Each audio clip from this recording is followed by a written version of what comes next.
In a week's time, Pusarla Venkata Sindhu will celebrate her 23rd birthday, having already been a veteran of the international badminton circuit for just under a decade.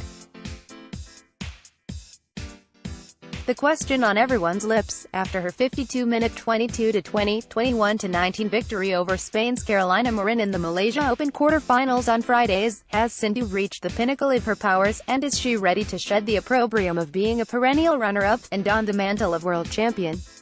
It is something of an achievement that the precocious Sindhu broke into India's Uber Cup squad in 2010, when aged just 15. Since then, her career has consistently taken an upward curve, starting with the Malaysian Open title in 2013, and followed by India's first-ever bronze medal by a female player at the World Championships the same year, with victories over illustrious names like China's Wang Yihan and Wang Shixian.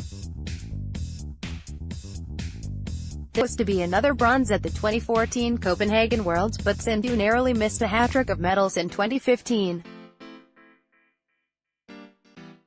Then, at the 2016 Olympics in Rio de Janeiro, she strode imperiously into the final, and was only beaten at 21-15 in the third and deciding game of a memorable final by Marin, who had also bagged the previous two World Championship titles.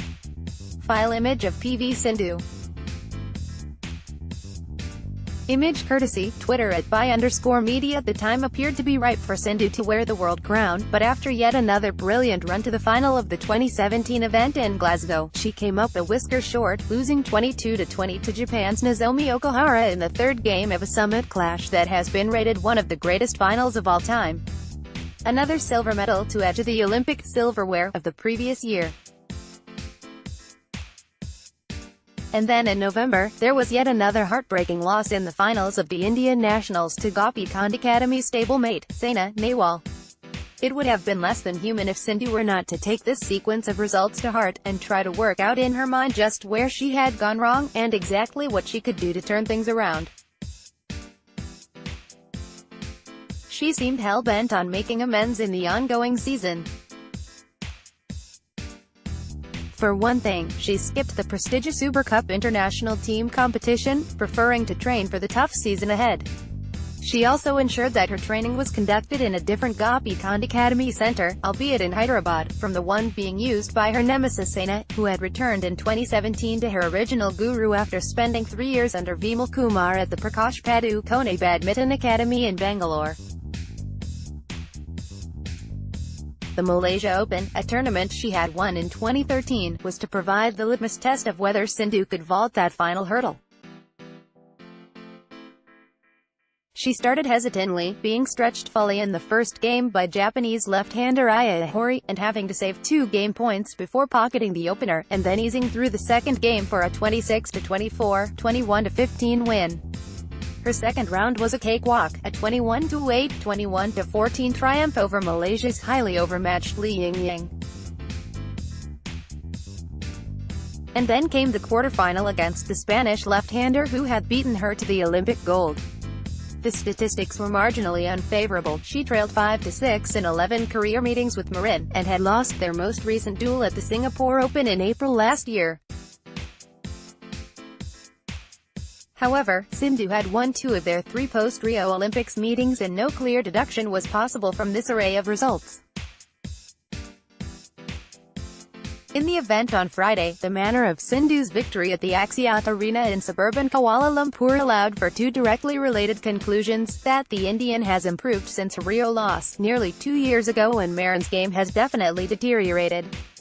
In a topsy-turvy peroration to the first game, it was Sindhu who led 18-15 and then allowed Marin to reel off 5 straight points to go to 20-18.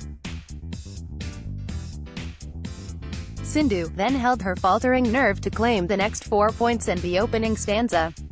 Sindhu was in full cry in the second game, and should have piled on the pressure when she led 11-6 at the mid-game interval, at which point Marin tripped while backpedaling, and landed heavily on her posterior.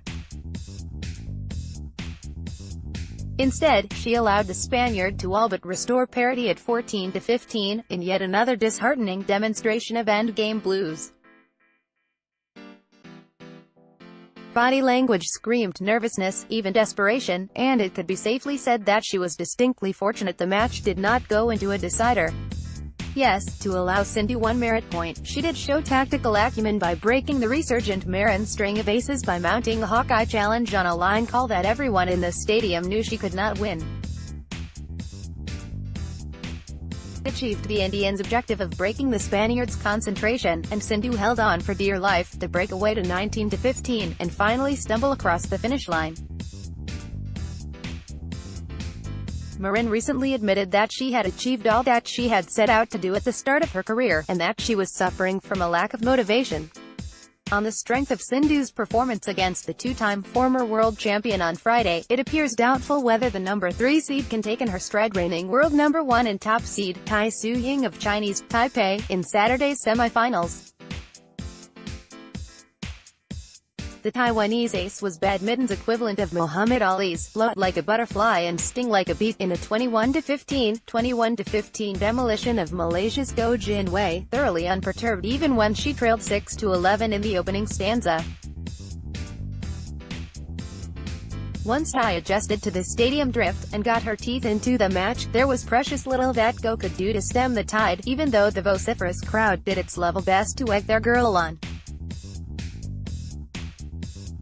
Sindhu has not beaten Tai in any of their last 3 outings, and trails 3-8 in career head-to-heads against the 24-year-old Taiwanese, almost exactly a year her senior in age.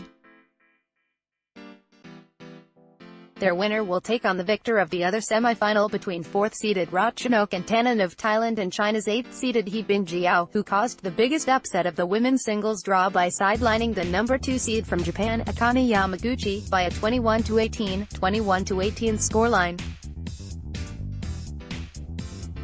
There were upsets galore in the men's singles, as well, with top-seeded Victor Axelsen of Denmark biting the dust against Malaysian veteran Lee Chong-wei by a runaway 17-21, 9-21 margin, and All-England champion Shi Yuki of China being brought to heel by Indonesia's unseeded Tommy Sugiartos at 21-13, 13-21, 13-21. Kidambi Srikanth, the number 4 seed, however, kept his appointed place in the semi-final with an effortless 21-18, 21-14 triumph over French journeyman Bryce Laverdes. The Indian has the onerous task of taking on the red-hot Japanese left-hander, Kento Momota, who continued his giant killing spree by making Chinese Taipei's number 6 seed, Zhou Tianchen, look rather pedestrian in a 21-19, 21-11 pummeling. Srikanth has a losing 3-5 career record against Momota, and has lost their last 2 meetings, but can take some heart in the fact that their last encounter took place more than 2 years ago, at the 2016 All-England, just before Momota was banned for a year by his country's Badminton Association for indulging in illegal gambling. The 24-year-old Japanese player has come back even fitter, faster and with metronomic steadiness than he was at the time of his unfortunate ban, and has a string of top 10 scalps in his satchel this year. He will be looking to add Srikanth to a bag already overflowing with names like Axelsen, Sun Wanho and Zhou Tianchen. And no astute betting man would denigrate his chances of doing exactly that. Updated date, June 29, 2018, 11:56 p.m.